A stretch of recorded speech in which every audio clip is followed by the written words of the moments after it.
On this episode of Seeking Wisdom, we sat down with Brad Stulberg. Brad is the author of a new book called Peak Performance, which Ariana Huffington called an essential playbook for success, happiness, and getting the most out of ourselves. Pretty good, right? Brad was a consultant at McKinsey before diving into the world of personal and professional growth. And now he has a business where he coaches top CEOs when he's not busy writing for New York Magazine, the New York Times, Outside Magazine, and a bunch of other places. Brad actually caught DC's attention when he wrote an article about work-life balance and the myth of work-life balance at the end of the summer for the New York Times. And so we tweeted at Brad and said, hey, it'd be awesome to have you come on the podcast. We think this would be a great topic. He said, let's do it. And so we met up with Brad a couple weeks ago when we were out in San Francisco. We went over to Brad's apartment in Oakland to record this episode. So I think you're going to love it. It's a little different take. It's all about personal and professional growth, not really a marketing and sales conversation, but that's what Seeking Wisdom is all about. So I think you're going to love it. And in particular, the thing that I love was Brad's formula, which is stress plus rest equals growth. And we talk a lot about that on this episode. So don't forget to subscribe on Apple Podcasts if you haven't already, and say hey on Twitter. I'm at Dave Gerhardt, and David, aka DC, is at DCancel. All right, let's get into this episode of Seeking Wisdom, episode number 95 with Brad Stulberg. All right, this is hot. Cool. Let's roll. A bunch of them. All right, so we got That's true. We got a special guest. Close We all crop have the here. same haircut. Yeah. We have a There's special lack of hair. Lack of haircut. Yeah. we have a special guest today on Seeking Wisdom. We're live in Oakland. This is a new location. Oakland, A California. new location for us. We're live in Oakland. So I pulled together a couple notes. We got a couple things, but I was just He's the reading. note-taker of the I'm the bunch. note taker. He just rants. So this was going to be my intro, which is like, you have this guy that we're about to introduce. You have raving, you might call them 5-star reviews, I think, which we get a lot of on this podcast. People like Ariana Huffington, Dick Costello, Ryan Holiday, Daniel Pink, Adam Grant, our boy Rich Roll. These are Rich all is the people. man. Love We'll Rich. have to talk about Rich The in man a crush. second. The man crush. So, and you're an author of a new book, frequent writer for New York Magazine, Outside Magazine, and Human Performance. You're a coach, former McKinsey consultant, Brad Stulberg. Thank you for being here in your apartment. Thank you for joining me and having me on the show. I really like you guys' show, so I'm stoked to be on it. Man, Well, I'm super excited. I ran into. Do you want to talk about the article? That I want you forwarded to talk about the article All right. because I thought you wrote it. That's why I sent it That's to the you. best I was thing. So we're kindred spirits here. I was sitting on the couch looking at Twitter. I'm like, DC, he's in my Snapchat, Instagram, email, Slack, text message, and now he's writing ghost written articles in the New York Times. Yeah. and sending them to me like. I don't know how I came across the article. It might have been through Twitter. And so I see this article about work-life balance. And of course, I have to click on it, right, immediately, because this is a hot topic I talk about all the time or rant about all the time. And then I read this article. I'm like, holy shit. This guy is, one, so much smarter because he was able to eloquently, put this in, something that I always rant about. And so I sent that off to Dave, and it did look like something that I had written. Totally kindred spirits. And it was funny because we had just talked about something similar on Seeking Wisdom. And it's funny because we've probably done 15 episodes on work-life balance. So maybe there's so many things we can talk about with you, but let's start there. So this is how we got connected. So about a month ago, you wrote this thing for the New York Times, right? Yep. What was it? So it was a story about work-life balance, but it actually made the point that this notion of balance that is so commonly talked about in the culture is, I think, an illusion. Or maybe not an illusion, but not something that we ought to strive for. Love. To me, work-life balance, as it's generally spoken about, is kind of like going through the motions, right? Like you clock in, you clock out, you have your hobby, you have your family time, you go to sleep, you wake up, you repeat.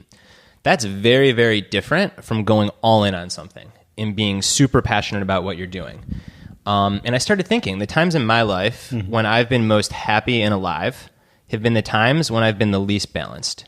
When I was writing a book, the only thing on my mind, I'd wake up in the middle of the night, jot down notes. Yeah. My runs were dedicated to writing a book. Like, that was it. I couldn't really even be in public. It's like I developed like a social disorder because my book was just, that consuming. Was it. It was all consuming.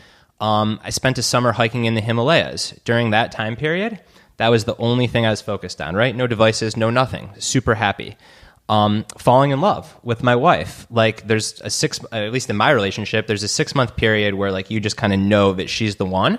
I wasn't thinking about anything else. So during these times in my life, I had no balance. I was completely consumed. Yeah.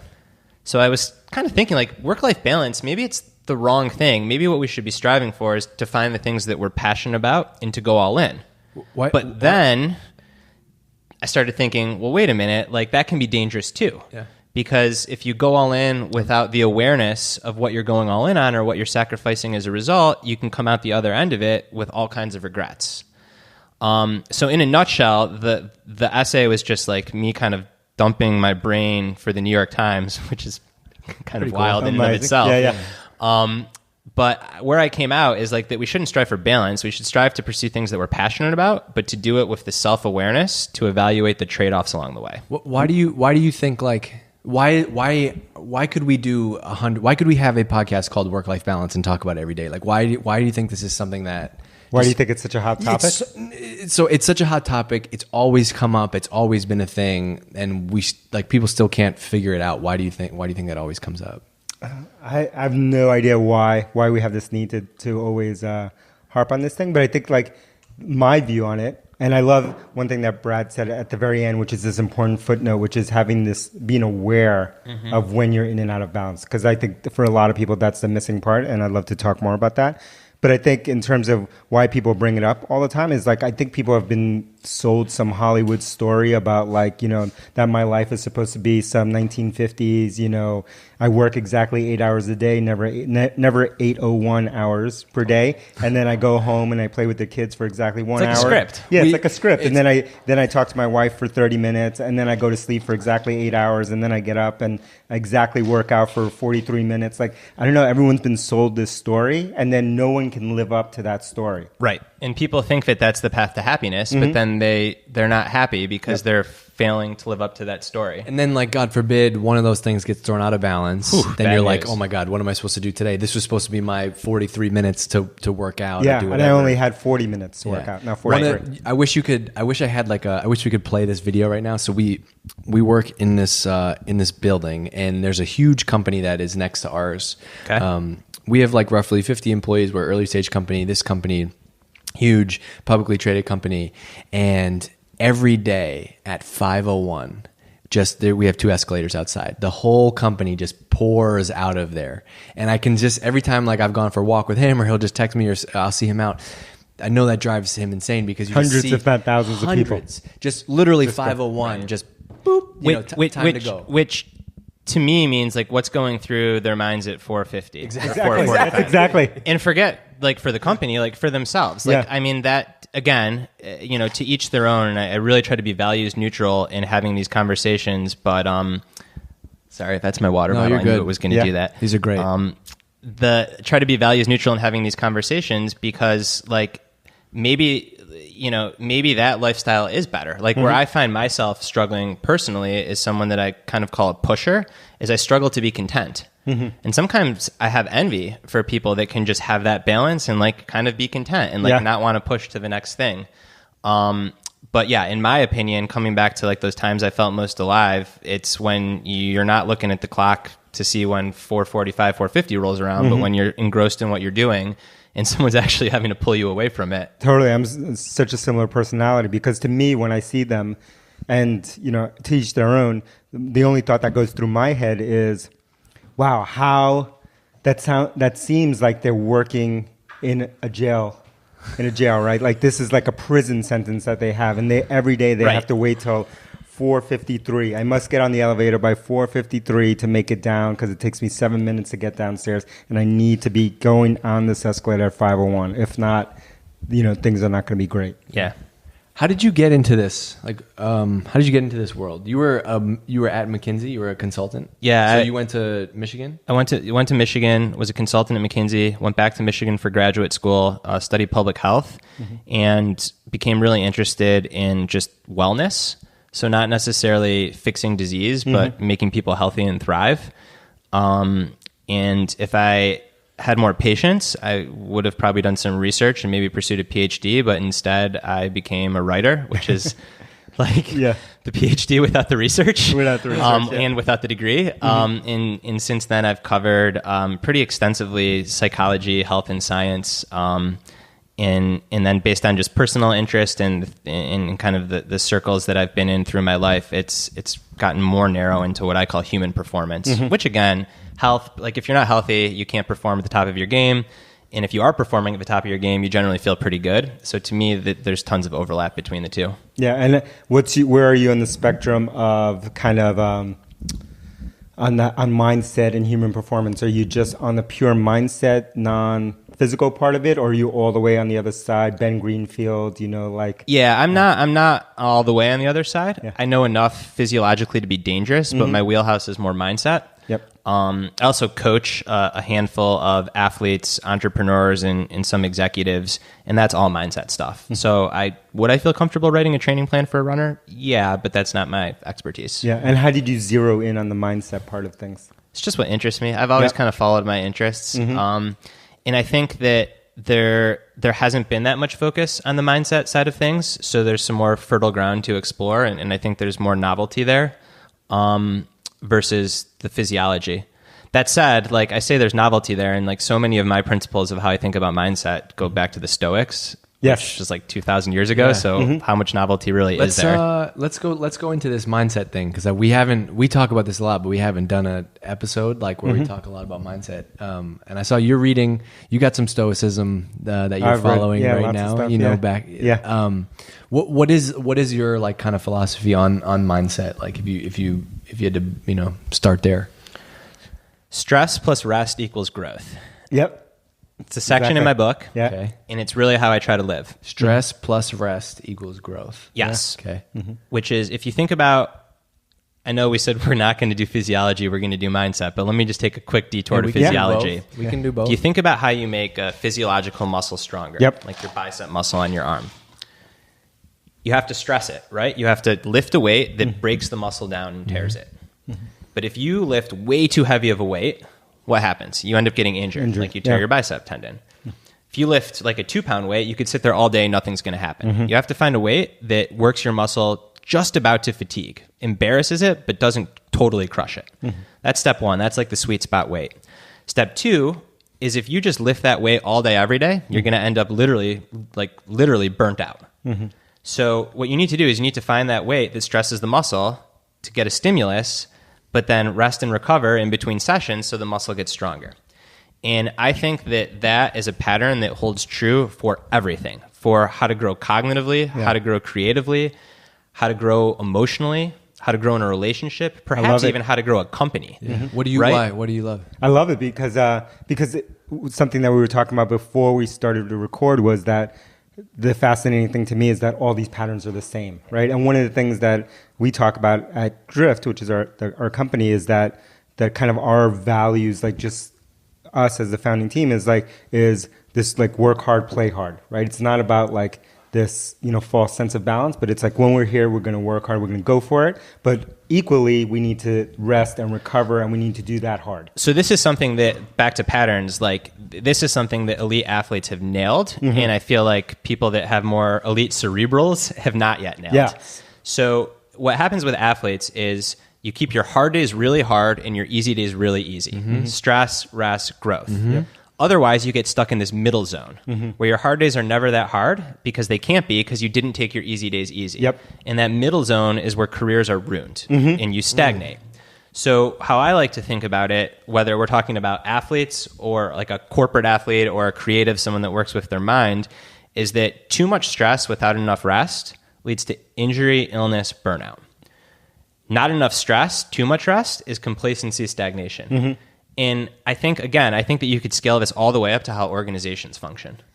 I totally agree. And what do you see as the commonality now that you have clients that are both athletes, elite athletes, and entrepreneur CEOs? Like, is there 100% overlap? Is there just common patterns that you see? I think that the most common pattern is in intrinsically motivated, driven people. It's not about stressing more. It's about holding them back and making sure that they respect the rest. So the rest part, right? Yeah. They have the stress. They're good at the stress. The people that are coming to you. Right. Yeah. And in helping them reframe rest as not being something that is separate from the work, but a part of the work. This is like, I think that's a subtle shift because like if you think of rest, like I'm going to step away from work to like go on a day hike in Yosemite, or like I'm just tired, so I'm going to sleep 10 hours tonight, even though I was supposed to do work.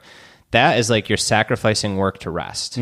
But if you shift your mindset and think of it in the stress plus rest equals growth, it's all a part of the same cycle and the same thing.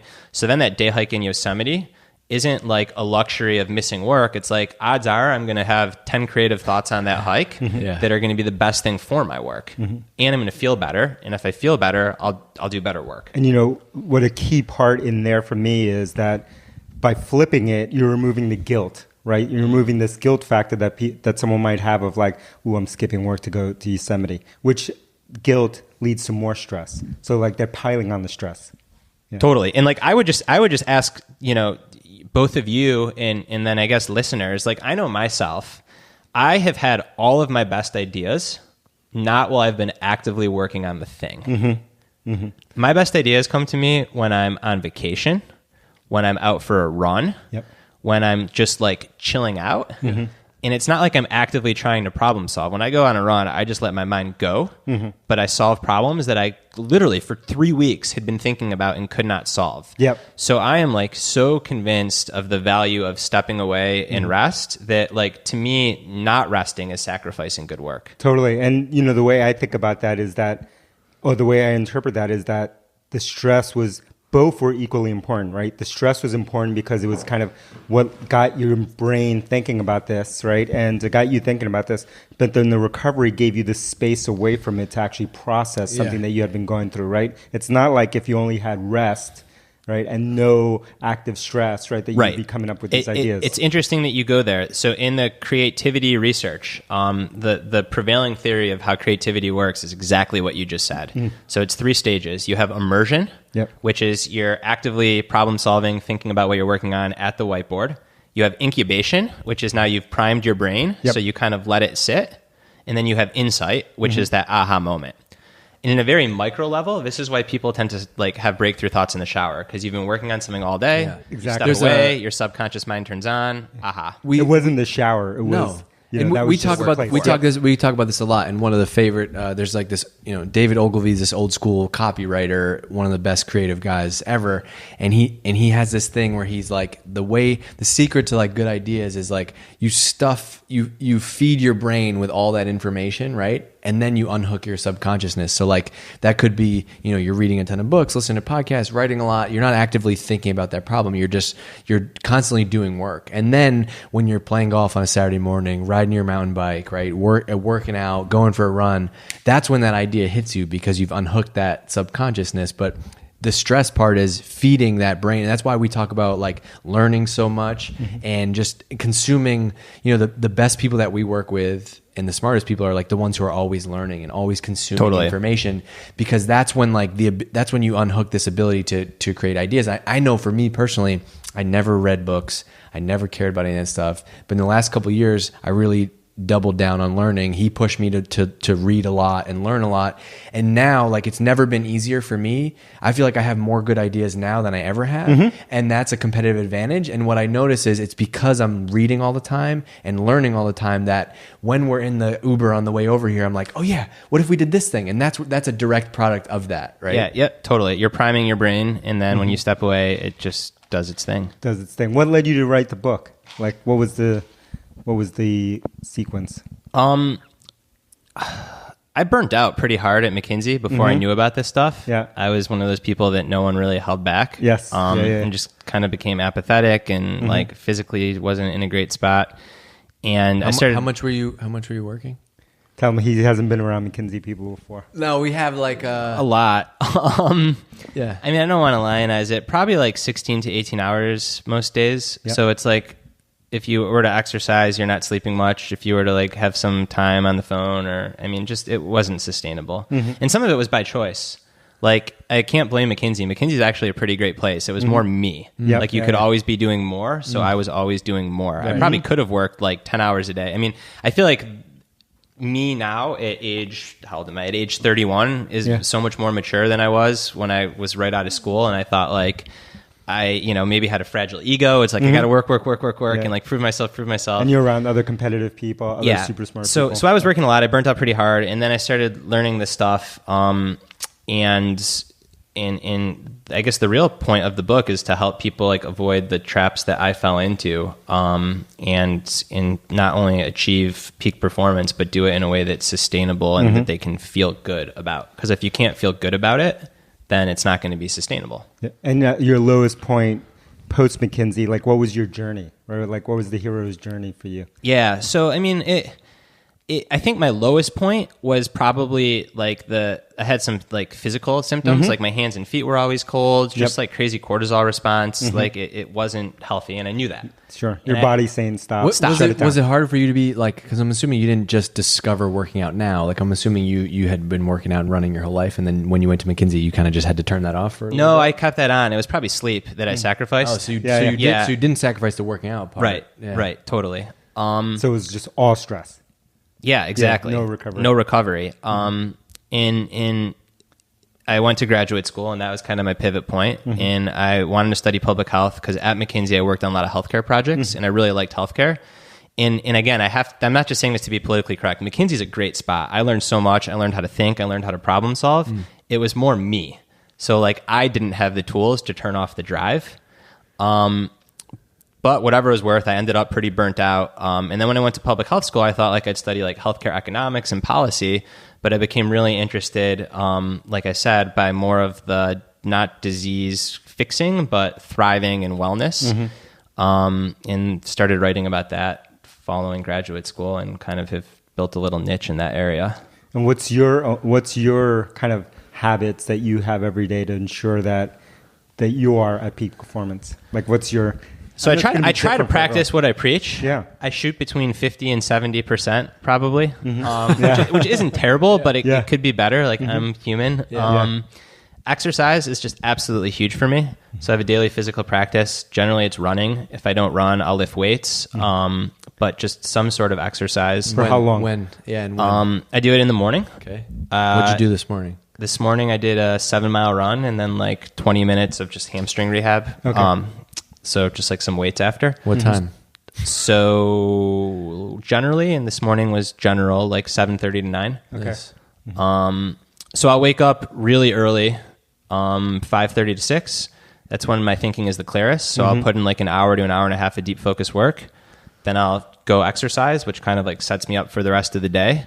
So 5:30 alarm goes off. You roll out of bed, open up the laptop, and start writing. Like no, not necessarily. It can be reading. It can be editing what I did the day before. Sometimes it's writing. When I wake up, my brain just kind of like starts and I follow it. And sometimes it can just be like even like reading for pleasure. But like in that hour, like in as a writer, reading for pleasure feeds into the work. Totally. But that's an intentional decision. Is like you know you're going to work out at 7. You could wake up at 6:30, stretch for 20 minutes, and then go run. But you make the decision to get up at 5:30 to have that. Extra. Yeah, it's when I feel best, but I'm not forcing myself. Like that's just when I feel best. Yep. So physical practice is one big thing. Sleep, I try to sleep 8 hours a night. I think sleep is super important. So that's the other thing. And then just recently, and I write about this a ton in my book, and I haven't really had it stick, but just recently I've started to meditate more frequently. What form?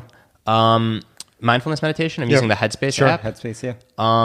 Yeah, I had some over the past month. I've had some like very like out of nowhere kind of like rise in blood pressure, and it's probably like I'm just like stress. Yeah. And you get a physical feeling. Yeah, a little bit. Yeah. And I know that intellectually mindfulness works because I've written about it, and I've always told myself like, well, running is my meditation. It's different, but it's different. Yeah. So I've started to now meditate. 2 by 10 minutes a day, just over the last month.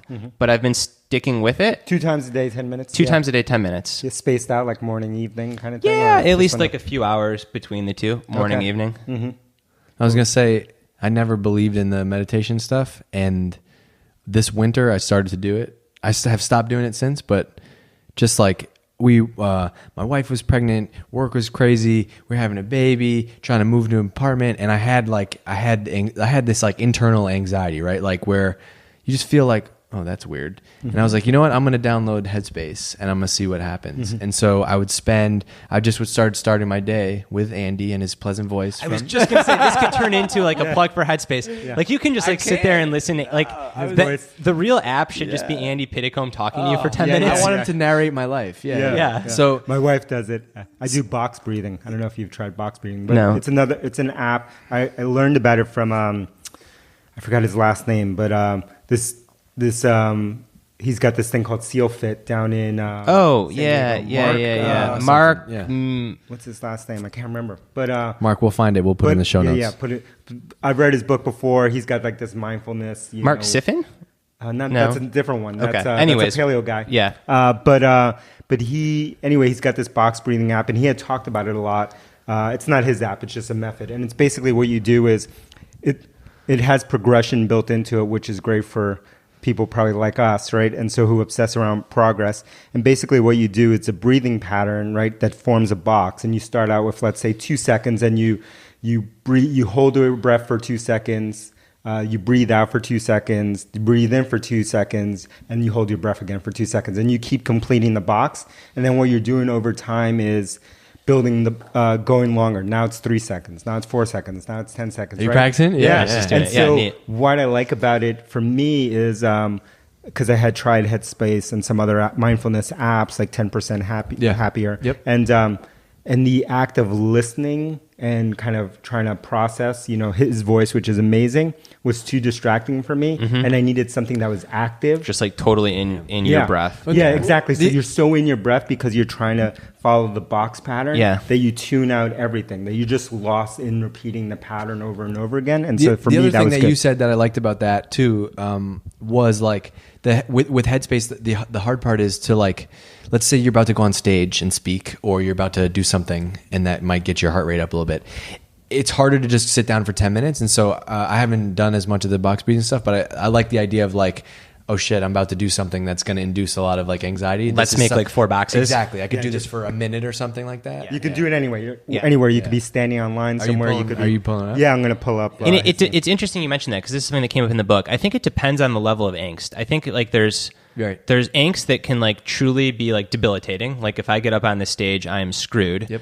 But then there's like the kind of like jitters. Yep. And for the jitters, what I found in researching the book is that all the research says you actually shouldn't try to breathe that away. You should just reframe it as excitement. And you should be like, I'm like, the reason that I'm jazzed up, the reason that like my heart's beating a little bit fast, the reason my body temperature's up is because like evolution has primed me to be completely like ready and locked in for things that matter. And this matters, so I'm going to go crush it. And when researchers had people reframe their anxiety as excitement, they performed better in speaking, and they had a better self-rated experience. That's awesome. Let's remember that. So I think it's interesting. And I do that now. Monday. You do that? Before I get on stage. Like I never got too nervous with public speaking, but like, I had some jitters, and I'd always used to like try to calm down. Yeah. But then what you're doing when you try to calm down is a couple of things. First, you're telling yourself that something is wrong. Yep. Because I need to calm down. So that's like already kind of bad. And then if you're not trained in box breathing, which I'm not, like what ends up happening is you take 4 deep breaths and like it doesn't work. It doesn't work. So now something's wrong and I can't fix it. You're like, oh, shit. And Brad Stulberg up on stage, author of this book, and stutter, like fidget, not excited. Yeah. The flip side of that is just like, okay, like the reason I'm feeling this way is because like I'm about to speak to 100 people. Like let's nail it. And just that subtle shift can go a long way. What I like about that too is that you're reframing it so that it's you're trying to amplify it, right? You're trying to be excited, and you're trying to, instead of going the opposite way and trying to calm yourself down and then being pushed out there and having to get yourself back amped up, you're pushing yourself right in the same direction, right? Yeah. And this guy's name is Mark Divine. Oh, That's yeah. Mark That's Divine. The guy. Yeah, so he's the guy who I've heard talk about the box breathing thing and download. Check it out. Yeah, check it out. I think you'll like it. All right. So I meant to. You go to bed at 9 o'clock? Yeah. Actually, how'd you know that? Right around 9. Cool. Well, you said you slept out. You said 8 hours is really important. Yeah, and then 5:30. I'm not good at math, but I know 9 to 5 is 8 hours. So roughly. Yeah. All right. No, I didn't mean to grill you on like time, but I think that's what a lot of people don't don't share is like I'm super interested in it personally, and we try to make Seeking Wisdom like what we'd be personally in. So I just love hearing I love hearing like, oh, this is what time he goes to bed, this is when they work out, this is what. So I love hearing that type of stuff. And when you're working out, beyond it being part of your daily practice, are you always shooting for some goal, right? Some end goal, like some run or some triathlon? Yeah, it depends. I cycle. Like, how did you pick 7 today? Like, where did 7 miles come from? So today? right now, I'll probably run a marathon later this year.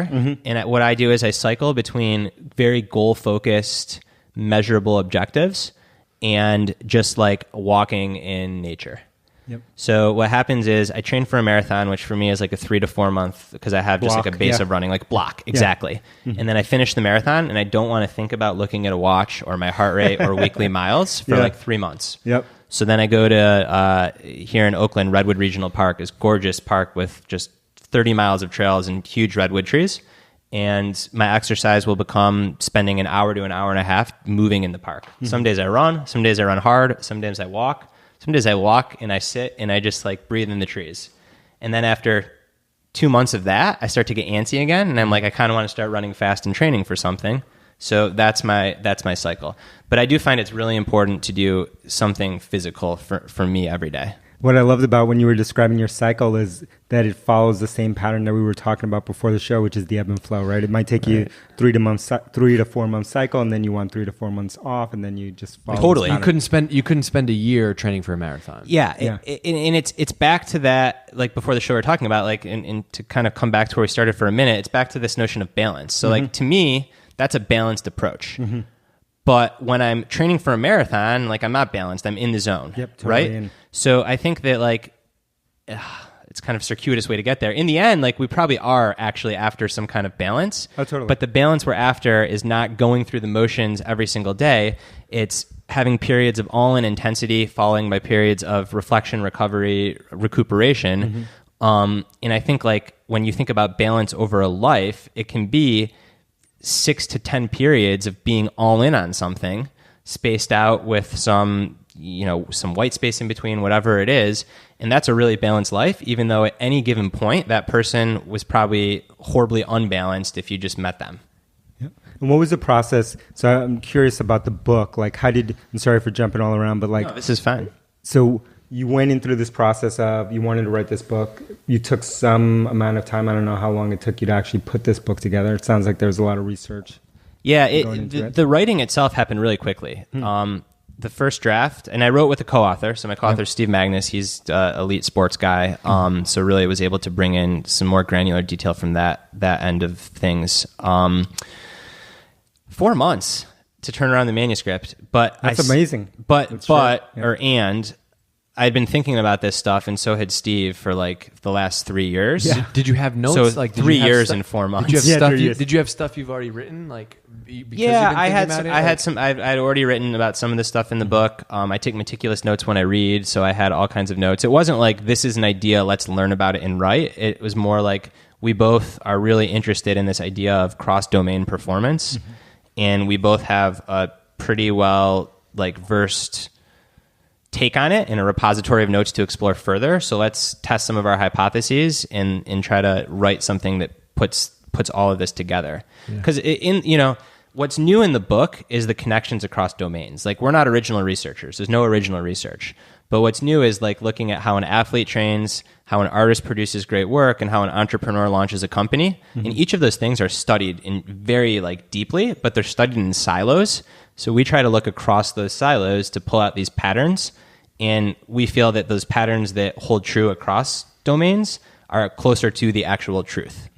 And so for like one of your clients, let's say an entrepreneur, I don't know, let's just say a CEO. CEO. A CEO with a strong attitude. Yeah. Well, tell me what does that look like? Like what is the initiation part look like? What is the day-to-day? What does the practice look like when you work with someone like that? Let me translate. What the hell are you doing with the CEOs? That's what I want to know.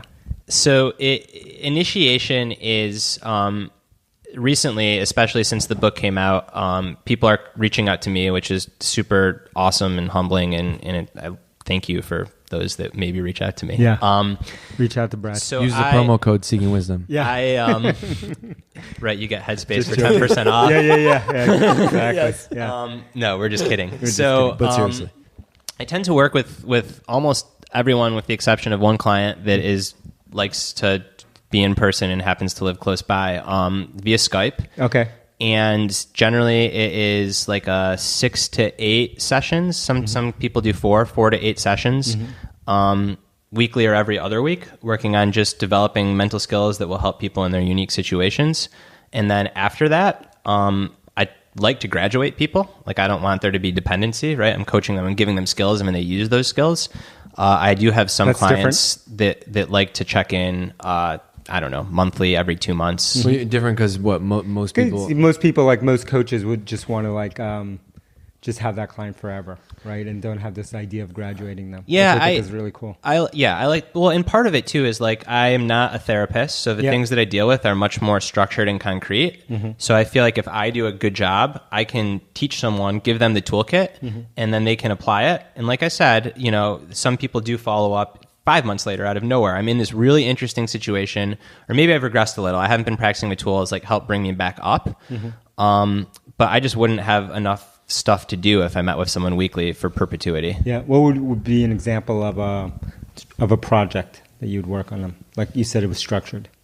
So I guess when I mean structure, I mean like it's helping folks develop a toolkit. Okay. Right? So like one tool is like how to become self-aware, so you can evaluate the trade-offs that you're making when you're going all in. And there's whole manner of ways to become more self-aware, and different things work for different people.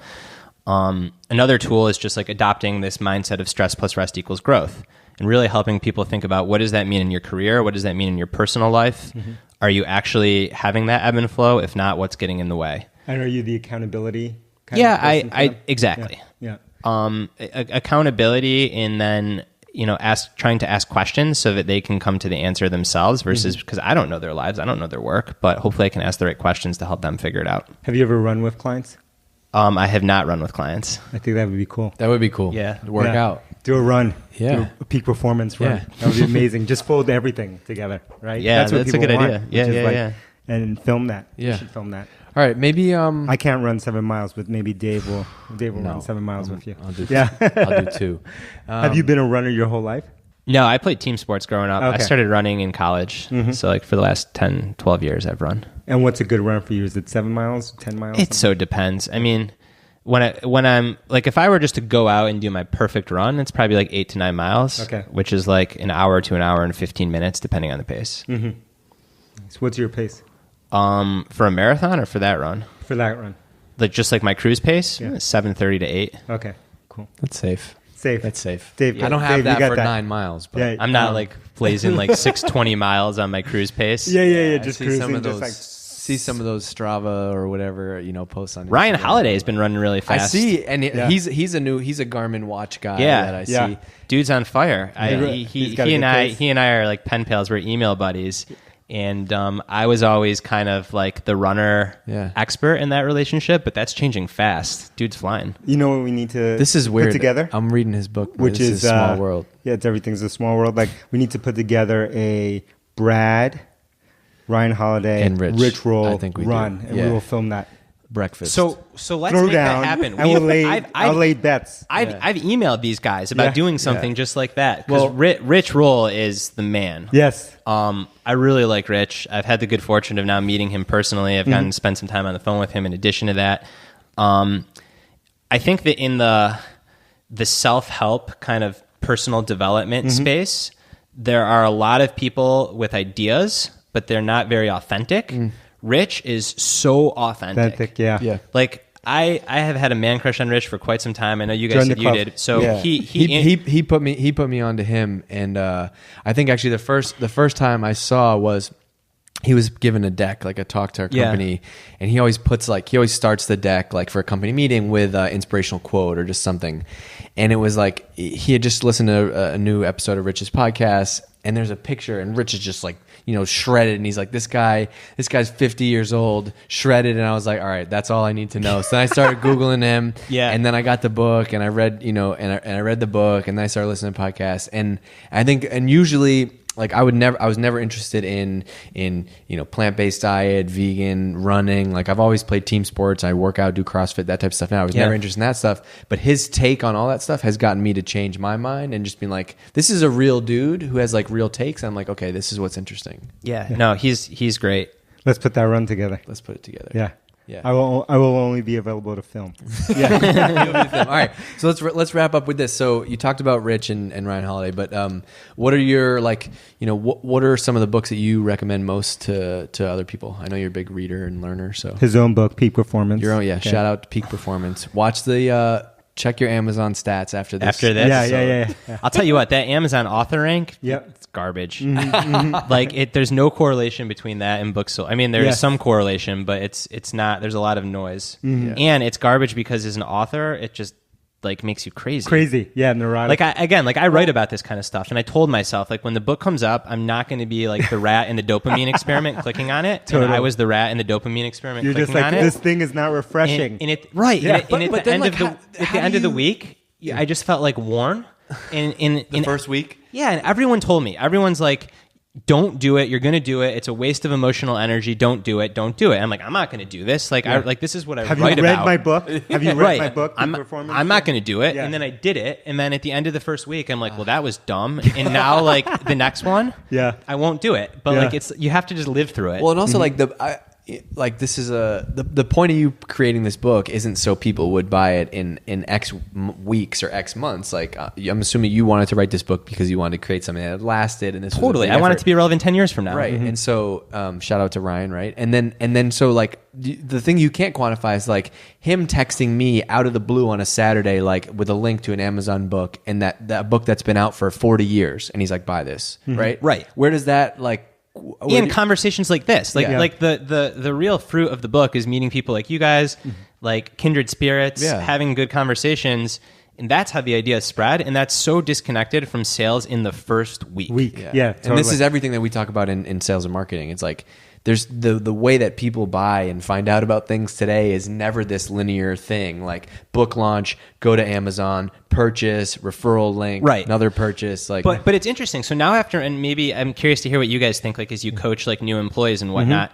After my own experience, I'm tempted now like not to try to get people like not to click on that and just focus on the process, not results, because I think it's almost impossible. I think you just have to be like, yup, like go do it, live through it, click on the thing for a week, and come out the other side and you'll realize it's dumb. Totally. What we say like internally is just focus on the quality of the work. Just keep doing it. It's the reps and the sets. That's what we talk about all the time. And let the result take care of itself. And the results will take care of themselves. And don't expect things to be simple A plus B plus C equals D, right? Because they're never linear like that, right? Everything is, and people will always ask like, well, how do you know that's going to work? And it's like, because you'll have conversations like this, like that tell you that someone literally tells you, I just read your book. I bought 2 copies of it. Do you want to do a podcast? And people are like, well, that stuff does not show up on a simple A/B test and a Google Analytics number. Right. You said something that I'm going to latch on. It's going to bring me back to Dave's question about books. Yeah. So my favorite book ever is a book called Zen and the Art of Motorcycle Maintenance. Yeah. And in the book, the author, he actually recently passed away, Robert Pirsig, talks about quality. And he uses a capital Q for quality because to him, quality is an event. And it's the space between the space between an actor or actress and his or her act. So when you are writing a book, quality is what occurs between you and like the writing. If you are working on developing software, it's like the effort that you're putting in. It's like the conversation between you and the software. And that's the quality that you should focus on. And if you can create those quality experiences and that quality space between you and what you're doing, then the result will have quality with a lowercase q. Everything. But like the real quality that you're after is the quality of the experience. Because like A, that's what makes a life worth living, first and foremost. And B, if there's a quality experience, then the result will have quality. Yes, absolutely. It's everything I love that. Talk about. The standard, the Bill Walsh standard of performance, like, why we show up every day. And people always expect it to be, people always expect, like people want to know like how you sold books. And you're like, well, I did an email blast to 100,000 people. I did some Facebook ads. I did a couple, I did a whatever, like, but they don't actually want to know that it's like we call it hand-to-hand combat. every day. Which is reps like and just the sets. one-to-one conversations, and most people aren't willing to think of that as a marketing strategy, like the one-to-one conversations. Like, why is it worth it for you to do something like this, right? Why is it worth us to find some random person who tweeted about Drift and send them a hat and a t-shirt and a handwritten note? Like, people don't want to hear that stuff. Yep, Totally. But that's the truth. And I think it's a mindset shift, because like you're like, why is it worth it for me to do something like this? Well, I'm enjoying this conversation a ton. Right. But if the way you're thinking about marketing is like, I need to talk to 200 people today, and I'm going to go through this script, you're not going to enjoy any of those conversations. Yeah. And that quality is going to show And the quality, because there's no quality in the conversation. Yep. But if you approach the conversation like, this is going to be a quality experience, A, you're going to enjoy the work more, and B, you're probably more likely to convert based on that conversation. Totally. And what's the best place for people to find you on the internets? So the best place on the internets is probably Twitter, where Okay. I'm at B Stulberg. Okay. And then my website is www.bradstulberg.com. That's awesome. So people, grab a copy of his book, Peak Listen up. Performance. I've got it on my phone right here and at home, right? Thank grab you. a copy, awesome book, and shout out, leave a 6-star review, and mention Brad in the 6-star review. Yes. And tell him how many copies of the book you've bought. Totally. I'm going to let him know. Yeah. And We're hopefully... live from Oakland. You can see my my humble kitchen here. Yeah. Some And- dishes in the sink. Caitlin, my wife. This is- Sorry. yeah. Those, Sorry, those will Caitlin. get done. Yeah. And what we're going to do is we're going to work on putting together a run between Brad, Yes. Rich Roll, and Ryan Holiday. Set it up. Let's with make it with happen. Twitter, anything can happen. Anything Set it up. can Just happen. put some pressure on those guys. We're gonna send this. We'll send this out to Rich and Ryan right after this. It's gonna happen. And don't forget the formula. Let's hit him with the formula one more time. It's Stress plus rest equals growth. Woo. And don't fall for the illusion of balance. Don't be scared to go all in. All right. Thanks for joining us. Thanks for having me.